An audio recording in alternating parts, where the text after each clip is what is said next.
धन्यवाद सर। जय हिंद।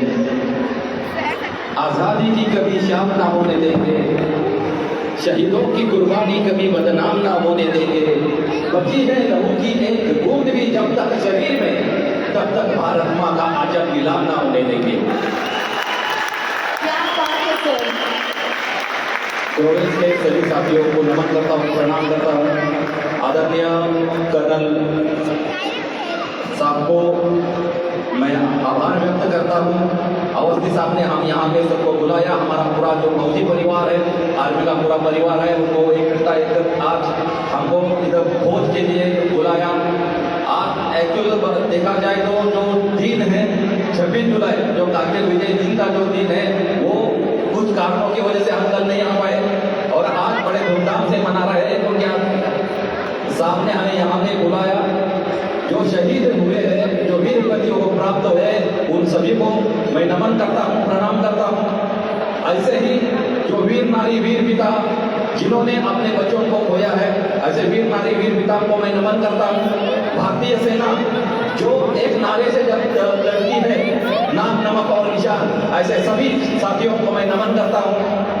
मैं कमांडो मधुसूदन सुबे शौर्य चक्र आपको बताना चाहता हूँ कि जब मेरे जो ऑपरेशन है, वो जो मैंने ऑपरेशन लड़े हैं, तो ऑपरेशन के बारे में बताता हूँ। ऑपरेशन राइनो, सबसे पहला जो ऑपरेशन राइनो मैंने आसाम में लिया था, ऑपरेशन ऑर्चिड नागालैंड में लिया था, ऑपरेशन पराक्रम जम्मू एंड कश्मीर में लिया था, ऑपरेशन रक्षक जम्मू एंड कश्मीर में लिया था, ऑपरेशन हिफाजत 1 मणिपुर में लिया था, ऑपरेशन हिफाजत 2 मणिपुर में लिया था, ऑपरेशन विजय जो कारगिल से नाम से जाना जाता है, वो हमने कारगिल में लिया था। और ऐसे में ये सब ऑपरेशन के बाद सबसे बाद में जो ऑपरेशन लड़ने का मौका मिला, वो मिला यूएन मिशन साउथ अफ्रीका का को DRC में। ये सब इतना बड़ा एक्सपीरियंस आने के बाद एक ऑपरेशन ऐसा आता है 20 जून 2005, ऑपरेशन हिफाजत 2 मणिपुर। एक हम पर हमारे कमांडिंग ऑफिसर सीओ साहब को एक खबर मिलती है कि ऐसे ऐसे आतंकवादी अपने देश के अंदर घुसे हुए हैं और आपको अपनी छोटी सी टोली लेके जाके उनके ऊपर उनको खत्म करके आना है। लगातार 6 दिन चलने के बाद मैं वहां पे पहुंचता हूँ, अपने साथियों को अपने अपने आर्ट लेके बैठ जाते हैं। वहां पे सब हमारे कमांडोज अपने अपनी आर्ट लेके बैठ जाते हैं। मौसम खराब होता है और ब्लैकआउट हो जाता है, पूरा ब्लैकआउट का मतलब पूरा अंधेरा हो जाता है। 16,000 फीट की हाइट, शायद आप जान सकते हो, जब अपना ये विमान उड़ता है वो 13 या 14,000 फीट के ऊपर होता है और उसके ऊपर जो होते हैं तो वहां पे बादल आना शुरू हो जाता है। और ऐसे बादलों के बीच में हम लड़ाई के उस मैदान में पहुंचे थे। लगातार बारिश हो रही है। ऐसे में मुझे पता चल जाता है कि एक घर के ऊपर 3 फ्लैग लगे हुए हैं। वो फ्लैग को देखने के लिए मैं और आगे बढ़ता हूँ, तो आगे बढ़ने के बाद पता चलता है कि एक घर के अंदर 3 कमांडर बैठे हुए हैं और 3 कमांडरों के साथ उनके 5 और साथी जो खाना बनाने वाले हैं वो वहां बैठे हैं, अंदर उनका खाना बना रहे हैं। सुबह 10 बजे की बात है, एक आतंकवादी वहां से ऊपर से आता है और उस जिस घर में वो कमांडर बैठे हैं उनको कुछ पूछने के लिए आया होगा। वो मुझे क्रॉस करके उस झोपड़ी के पास जाता है। मुझे तुरंत शक होता है कि अगर इसने मुझे देख लिया तो शायद वो मेरे ऊपर फायर करेगा। मैं तुरंत उसके पीछे यू टर्न लिया, मैंने अपनी कुकरी निकाली, उसका मुंह दबाया, गला काटा और उसको वहां पे साइलेंट कर दिया। इसको बोला जाता है सक्रिय साइलेंट। ये सक्रिय साइलेंट होने के बाद मैं दोबारा अपनी जगह पे आ गया और मेरे साथियों को बताया कि मैं अभी इस घर के ऊपर एक ग्रेनेड डालने वाला हूँ और ये जब ग्रेनेड फटेगा तो उसके अंदर बैठे हुए जितने भी आतंकवादी हैं वो ढेर हो जाएंगे। मैं अपने ग्रेनेड तैयार करें, ग्रेनेड का मतलब होता है हैंड ग्रेनेड, हैंड बॉम्ब। मैंने ग्रेनेड तैयार किया, दोबारा क्राउलिंग करके उस घर तक पहुंचा और ग्रेनेड उस घर में फेंक दिए। एक बड़ा सा धमाका हुआ, उसके अंदर बैठे हुए 8 कमांडर, मतलब 3 कमांडर और उनके 5 साथी सब के सब वहां पे ढेर हो गए, सब मर गए। उसके बाद मैं अपने लोकेशन में आया, लगातार बारिश हो रही है, ब्लैकआउट हो रहा है और ऐसे में मेरे एक साथी को गोली लगती है। सर, साथी मुझे बोलता है सर मुझे गोली लगी है, मैं यहाँ पे गिरा हूँ। एक्चुअल बारिश होने की वजह से या लगातार फायर होने की वजह से मुझे उसकी साइड पता नहीं चलती है।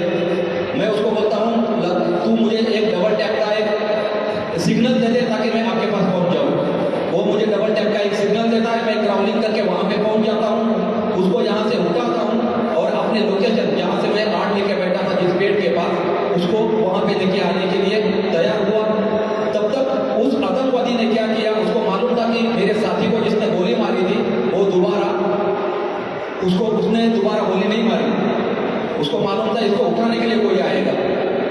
मैंने जैसे ही उसको उठाया, अपने कंधे में लिया, उसने मेरे ऊपर ऑटोमेटिक फायर किया, ऑटोमेटिक बस्ट किया और 7 गोलियां मेरे दाएं पैर में लगी। पूरा पैर लेकर गोलियां निकल गई और मेरे साथी जो मेरे कंधे में था लुढ़कते हुए नाले में चला गया। मुझे 1 मिनट के लिए, मतलब 1 सेकंड के लिए कुछ पता ही नहीं चला। ऐसा लगा कोई चींटी काटी है और तुरंत मैं जमीन के ऊपर आ गया।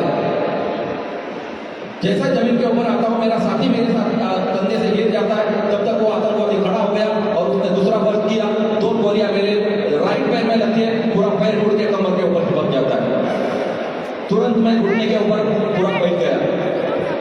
तब तक उस आतंकवादी को अभी पता लग गया कि ये शायद मर गया होगा। उसने दोबारा खड़ा हो गया और उसने तीसरा ब्रश निकाला, 2 गोलियां पेट में लगी, आंतड़ियां बाहर। तब तक वो चुप नहीं बैठा और अभी वो 2 फुट के ऊपर आ गया, आंखों में आगे डाले, उसने अपनी बंदूक डाली और मेरे ऊपर फायर करने के लिए तैयार हो गया। और बोलते हैं कि जागो ना कसा या मान सके ना कोई, वो परम पिता भगवान परमेश्वर ने मेरे ऊपर ऐसी दया करी, जहाँ पे मैंने हाथ डाला वही मेरी जीवन संगिनी, जिसका जो बोलते हैं ना फौजियों की शादी 2 तरफ होती है, एक सबसे पहली होती है उनकी राइफल के साथ और दूसरी होती है अपनी बीवी। और जैसे ही मैंने जहाँ पे हाथ डाला वहाँ पे मेरी जीवन संगिनी मेरे साथ मिली। जैसी थी मैंने उसके ऊपर ताल दी और उसको 18 गोलियां उसके ऊपर झाड़ दी और ऊपर से नीचे तक उसको फाड़ दिया। लुढ़कते वो मेरे ऊपर आ गया, उसके पास उसके ऊपर था। जैसा ही आया मैंने उसके ऊपर हेड शूट किया, उसका दिमाग खोल दिया और फिर मैंने अपने कमांडर को बताया, सर मुझे गोली लगी है, साथ में मेरे साथी को गोली लगी है।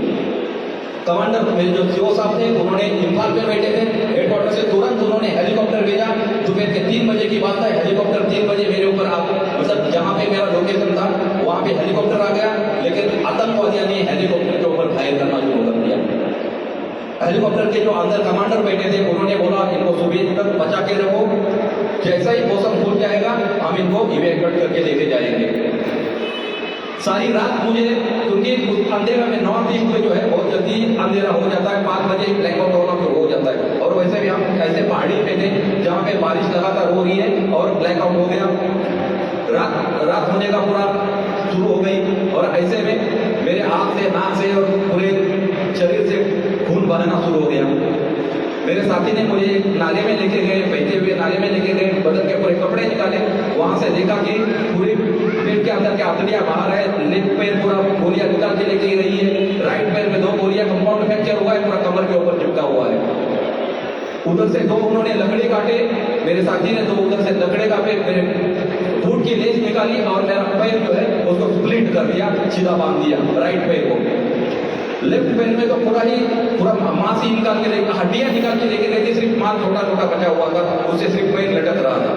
फिर मैंने अपने साथी को बोला तू इसको काट दे ताकि मेरा कम से कम ब्लडिंग तो रुक जाएगा, ब्लड रुक जाएगा। लेकिन मेरे साथी ने बोला सॉरी सर मैं ये नहीं कर सकता। फिर मैंने अपने कुकरी से मेरा पैर घुटने से अलग कर दिया, फिर बोला उसको बांध दे। फिर उसने अपना मेरे पैर को बांधा और स्टॉप द ब्लीडिंग बंद हो गई। उसके बाद बच्चा जब इसकी ब्लीडिंग बंद हो गई तो बोलते ना कि जैसे मैं सांस ले रहा हूँ, जो पेट में 2 गोलियां थी, पूरी बुलेट जो पूरा जिंदा बुलेट था वो ऊपर हार्ट की तरफ बढ़ने लगा। जैसे जैसे सांस लेता हूँ, नाक से सांस लेता हूँ, ब्लड जो बुलेट्स है वो ऊपर हार्ट की तरफ बढ़ने लगे। तो मेरा साथी बोलता है सर आप नाक से सांस नहीं लेने, अपने मुंह से लो और मुंह से ही छोड़ो, लेकिन सोना नहीं है, सोओगे तो खोओगे। ऐसे में सारी रात मुझे मॉर्फिन का इंजेक्शन देते रहे और ये सारी रात चलता रहा। आंतड़ियां जो है आज भी मेरी आंतड़ियां की जितने भी इंटेस्टाइन जो है वो पूरे आर्टिफिशियल है, क्योंकि पूरा जितना भी खराब हो गए थे, अंदर जो बुलेट लगा था वो पूरी बिल्कुल डैमेज हो गई थी। तो फिर उसके बाद उन्होंने जो आंतड़ियों को जो साफ किया और बनियान से पूरा पेट बांध के रखा, कस के बांधा। ऐसे में सारी रात हमने निकाल दी। सुबह 6 बजे सुबह फर्स्ट लाइट हो गई, 7 बजे हेलीकॉप्टर आया। हेलीकॉप्टर से मुझे 183 मिलिट्री हॉस्पिटल में इम्फाल में लेके गए, वहां से पेट की गोलियां निकाली। तुरंत वैसे ही मुझे हेलीकॉप्टर में भर के 157 बेस हॉस्पिटल गुवाहाटी के लिए रवाना हुआ और वहां पे आने के बाद मैं कोमा में चला गया। 6 दिन के बाद जब हो जाता है तब मेरा परिवार उधर पूरा मिला हुआ था। और ऐसे में क्या होता है कि आर्मी में मतलब हमारे पूरा जो परिवार है, आर्मी परिवार, ये क्योंकि आप शायद जानते हो कि इधर पूरी दुनिया में ऐसा कहीं देखने को नहीं मिलेगा कि तीनों या चारों स्थल एक ही जगह पे हो। ये सिर्फ आर्मी में ही होता है, सर्वधर्म स्थल। क्योंकि अगर हमारा 10x10 का भी अगर रूम होगा, उसके अंदर आपका बाइबल होगा, उसके अंदर आपकी गीता होगी, उसके अंदर आपका जो भी धर्म ग्रंथ होंगे, किसी भी धर्म का हो, और उधर खड़ा रहता है तो फकत तो वो सिर्फ तिरंगा होता है। बाकी के हमारे धर्म ग्रंथ जो है वो हमें शिक्षा देते हैं कि इससे बढ़कर कुछ नहीं है। और ऐसे में मेरा एक मोमेडियन साथी है, वो 6 दिन के लिए रोजा रखता है। बोलता है सर को जब तक होश नहीं आता तब तक मैं एक पानी का घूंट तक नहीं लूंगा। और 6 दिन के बाद जब मुझे होश आती है तो मुझे मैं देखता हूँ बाहर की दुनिया। और ये बात सब महामहिम राष्ट्रपति डॉक्टर APJ अब्दुल कलाम साहब को सब पता चलती है। तो 26 जनवरी 2006 में उन्होंने मुझे शौर्य चक्र से सम्मानित किया। मान सम्मान जो है वो जैसे आप काम करते हो उसी हिसाब से उनको मिलता है। लेकिन मेरे साथ जो कुछ हुआ था कुछ अलग सा हुआ था। जब गैलेंट्री अवार्ड 26 जनवरी 2006 में राष्ट्रपति महामहिम राष्ट्रपति missile man doctor APJ Abdul Kalam साहब ने जब मेरे छाती के ऊपर लगाया, उसके बाद हम चाय पानी के लिए जा रहे थे, तब तक पीछे से एक हाथ आता है और वो हाथ आके आगे से कलाम साहब मेरे सामने फेस टू फेस आते हैं और पूछते हैं क्या आप मेरे साथ डिनर करोगे। और जब महामहिम ये जब बातें पूछते हैं तो उस टाइम पे मेरे हाथ में क्रचेस थी, दोनों हाथ एंगेज थे, मुंह से आवाज नहीं आ रहा था, गला पूरा सूख गया था। आंखों से बात करने की कोशिश कर रहा हूं लेकिन आंखों से पानी फ्लो हुआ। थोड़ी देर के बाद मेरे पीछे से जनरल KK सिंह साहब आते हैं, आर्मी चीफ थे उस टाइम पे। वो आके पूछते हैं अरे सुरवे साहब काहीतरी विचारते हैं। जनरल KK सिंह जब ऐसे साहब पूछ रहे हैं, बोला काहीतरी विचारता है, कारण जनरल KK सिंह अच्छे तरह से मराठी बोल सकते थे। उनकी वाइफ जो है पूना की है, वैद्या मैडम है। और जब ऐसे में साहब पूछ रहे हैं, मैं उनको जवाब दे रहा हूँ, मुझसे जवाब नहीं आ रहा है और पूरी कोशिश करता हूँ। जब पेट से आवाज निकलती है तो यस सर निकलती है। और वो रात 26 जनवरी 2006 की रात मुझे ये मौका मिला कि महामहिम राष्ट्रपति missile man doctor APJ Abdul Kalam साहब के साथ रात्र भोज का मौका मिला। आपने हमें यहाँ पे बुलाया, प्रोविंस के सभी साथियों का मैं आभार व्यक्त करता हूँ, खास करके पांडे सर, अवस्थी सर और आपने पूरे फैमिली को मेरा नमन प्रणाम। आप ऐसे ही पूरे मेरे करते ये दूसरी सेकंड टाइम में हम अवस्थी साहब ने हमें यहाँ पे बुलाया है। ये पूरे फौजी जो हमारे ऑन ड्यूटी सभी साथी इधर बैठे हुए हैं, कभी ना कभी आपको भी कारगिल जाने का मौका मिलेगा। किसी अगर कारगिल के बारे में अगर थोड़ी देर पहले हमारे सरदार साहब ने जब बताया था, वही कहानी है जो हमने लड़ी थी, कहानी जो छोड़ के आए थे आजादी, वो आजादी अभी भी चल रही है। कभी कभी ऐसा लगता है कि अभी भी हम, क्योंकि कल 25 साल के हम हुए थे कि हमें पता चला 25 साल हो गए हमने जो लड़ाई लड़ी थी, पता नहीं चला कि कब ये साल निकल गए। और आज भी हमें इतना महसूस होता है कि हमारी जो सेना है वहां पे डटी हुई है, डट के मुकाबला कर रही है। कौन कहता है कि आपने शायद कभी देखा होगा ये इधर की ये चकाचौंध दुनिया में हम आज है, हमने देखी है वो दुनिया। ये चकाचौंध दुनिया मतलब ये है कि मुंबई के इस जगह पे हम जहाँ पे रहे हैं वहाँ पे ये चकाचौंध दुनिया है। वो ऊपर वाले साइड में लाइट क्या एक पंछी भी उड़ता नहीं है, जहाँ पे फौजी अपने तिरंगे के साथ ड्यूटी कर रहा है, उसका साथ दे रहा है तिरंगा। और वो तिरंगे को देख के ड्यूटी करता है -41 डिग्री में। आप सोच सकते हो -3 डिग्री में अपना फ्रिज में रखा हुआ पानी बर्फ बन जाता है। और मेरा भाई आज मेरा भाई 41 डिग्री में मेरा ड्यूटी कर रहा है सियाचिन ग्लेशियर में। धन्यवाद, आपने हमें यहाँ पे बुलाया सर, आपने हमारे यहाँ सम्मान किया सभी साथियों का, इसलिए मैं आपका आभार व्यक्त करता हूँ। यही अपने शब्द को विराम देता हूँ और जाते जाते प्रभु से एक विनती करता हूँ, हे प्रभु ऐसा वर दे हमें विजय मिले या वीर गति। धन्यवाद, जय हिंद, जय Bharat.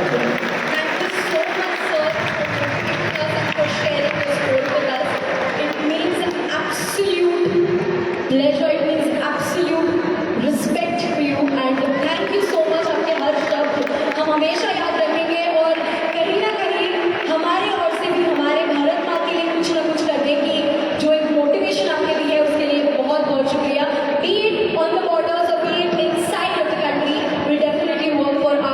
that's for sure, sir. बहुत ही जल्दी मेरे ऊपर मूवी आ रही है। रणवीर सिंह और आलिया भट्ट ये जो किरदार जो है हमारे कर रहे हैं, और नीरज पाठक और मनीष शर्मा ये जो दो डायरेक्टर हैं